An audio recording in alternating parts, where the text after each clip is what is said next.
Murakoze cyane twatangiye dusenga.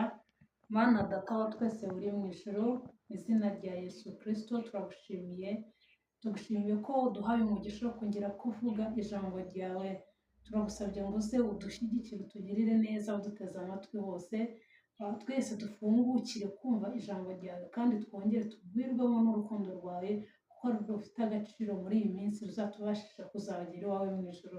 Kubana natwe duhana umugisha n'abakwizeye bose, mu izina rya Yesu Kristo, amen. Amen. Murakoze cyane. Tugiye kuganira ku ijambo ry'Imana turi busange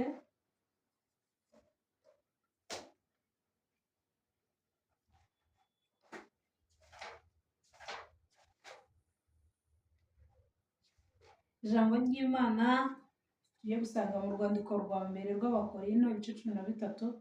Turahera ku murongo waho wa mbere. Urwandiko rwa mbere Pawulo yandikiye Abakorinto ibice byaho 13, bihere ku murongo waho wa mbere. Reka dusome mu izina rya Yesu Kristo.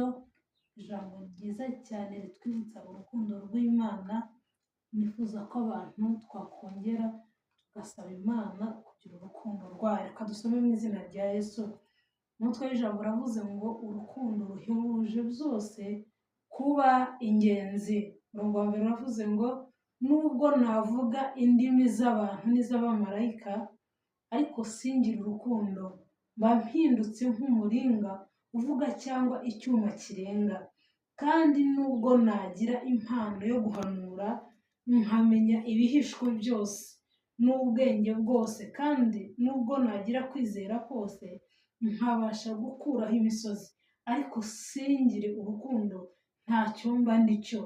Kandi nubwo natanga ibyanjye byose ngo ngaburire abakene, ndetse nkitanga ubwanjye ngo ntwikwe, ariko singire urukundo, ntacyo byamarira.